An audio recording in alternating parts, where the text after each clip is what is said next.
Top of the draft. Let's go. It's a Friday, people, and we are fired up. Shams is back for more. Delighted to have him. Tannenbaum is ready to roll. Alan Hahn is here and ready to roll. And look at the rest of the squad we put together. JWill's at the Final Four. He's got a lot to say. Graziano's got insight on the Pro Day today. And the Windman is ready after a showdown night in the NBA. Game of the night, the rivalry of this generation. It's Steph, it's LeBron.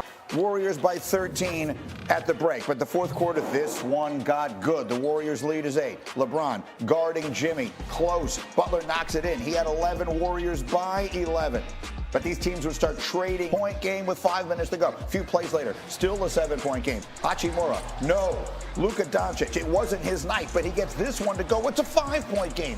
Next play, Warriors possession. Where are you going? What, are you kidding? Where do you think? It is Steph. The 6-point game. Here we go. 5 points is the margin. 30 seconds left. Lakers with a chance. We got a steal. We got a kick. We got a pretty good look for Dorian Finney-Smith, but it will not go. And that was their last best gasp. LeBron would have 33 points. Austin Reeves 31. Steph 37. And the Warriors hold on to win it.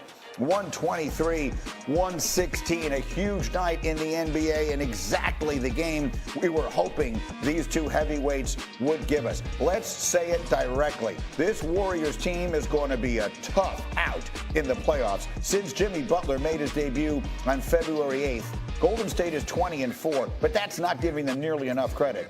They are 19-2 when Butler and Curry play together, and Steph has been brilliant. He's averaging 28 points a game since they got Jimmy Butler. That is up from 22 before the deal was made. Put your feet up. We got a lot of time to get to all this. I'm not taking a break for a while. Windman, this was a big night. Felt like a big night last night. Where do we begin?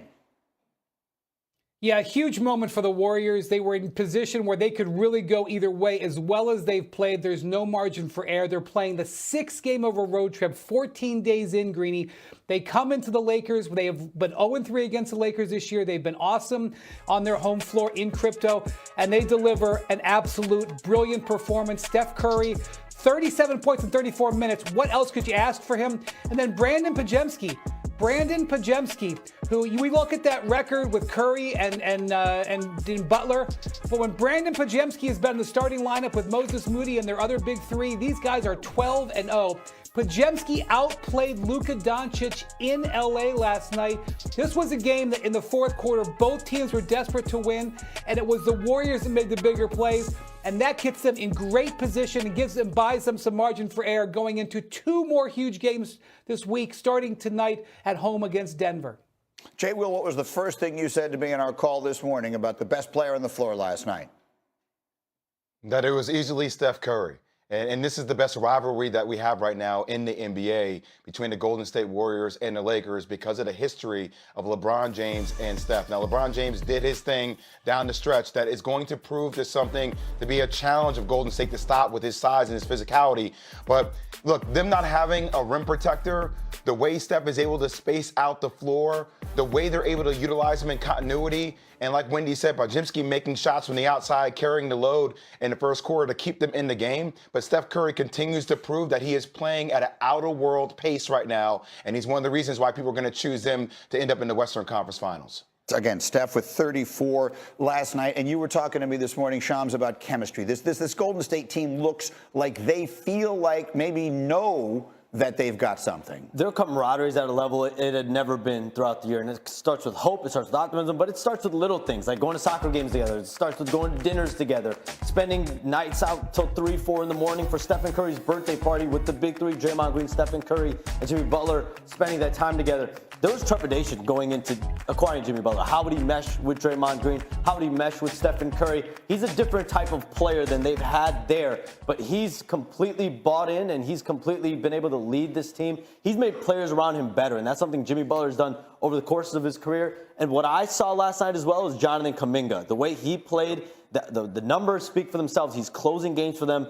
that was really their last hurdle. Is him? Draymond Green spoke to it after the game. Like, we've challenged him. We want him to play in the dunker spot, slashing, cutting. That's really where they feel like he thrives in their offense. He had 18 points and 9 rebounds last night. Yeah, the supporting cast in Golden State. It's amazing how we spent so much time, and for obvious reasons, the Luka trade and what it meant for LeBron, rejuvenating his career and ability to win a championship.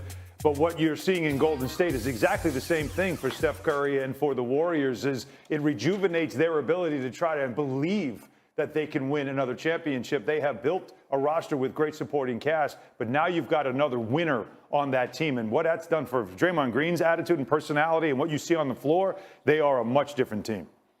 8:17 is our next stop here, Cindy, because for every action, there is an equal opposite reaction. So great night, Golden State. Bad night, Luka Doncic. 6 of 17 from the floor, 0 for 6 from 3. First time in 114 games for him that he has failed to make a 3. On defense, as the primary defender, the Warriors shot 55% from the floor against Luka, including 6 of 12 from 3. And afterwards, Luka was honest in his own assessment, and so was his coach. That performance for me is unacceptable, you know. When I play like that, it makes for the team harder to win, so just got to figure that out. Luka just 6 for 17 tonight, and then defensively it felt like they were targeting him a lot in pick and rolls. What did you make of his night on both sides? Wasn't his night. That's a man of few words, but they're all beauties. Windman, what are the right things to say about Luka this morning? This is exactly the type of game that the Lakers got Luka for, to carry them over the top, and that just didn't happen. And, you know, Austin Reeves was brilliant in this game. He had 20 points in the fourth quarter. LeBron played his best game since he hurt his groin. Far and away his best shooting game in weeks on end. Those guys brought it. Rui Hachimura, brilliant game. When you're going to try to beat the Warriors at this point, in my view, Greeny, the Warriors are basically the number 2 seed in the Western Conference. That's not to insult anybody when you look at their records. But if you're going to try to beat them in a series, you need Luka to be great. And down the stretch of this game, they took advantage of Luka's defense, and he was not able to make any impact on offense. He needed to make 2 plays in the fourth quarter, Greeny, and the Lakers might have been able to get over the hump. He was not a factor, and the Warriors made it very clear. When they play the Lakers, they are going to isolate and target Luka on defense. That is one of the reasons Steph had such a good game, and if Luka can't make up for it at the other end, the math falls apart. Jay, how about Luka? Look, not only yesterday did the stock market take a hit with these tariffs, but also Luka's stock took a major hit. This is a concerning issue, guys, that we've been talking about. If you're going to be a liability on the defensive end, then you need to be prolific on the offensive end. You know, his last 5 games, he's been shooting below 50% from the field, and he's one of the most least efficient volume shooters since he's joined the Lakers. So if you're not going to be prolific and carry the load offensively, teams are going to attack you defensively. And what Golden State did defensively, they didn't play in drop coverage, which allows Luka to be surgical and tactical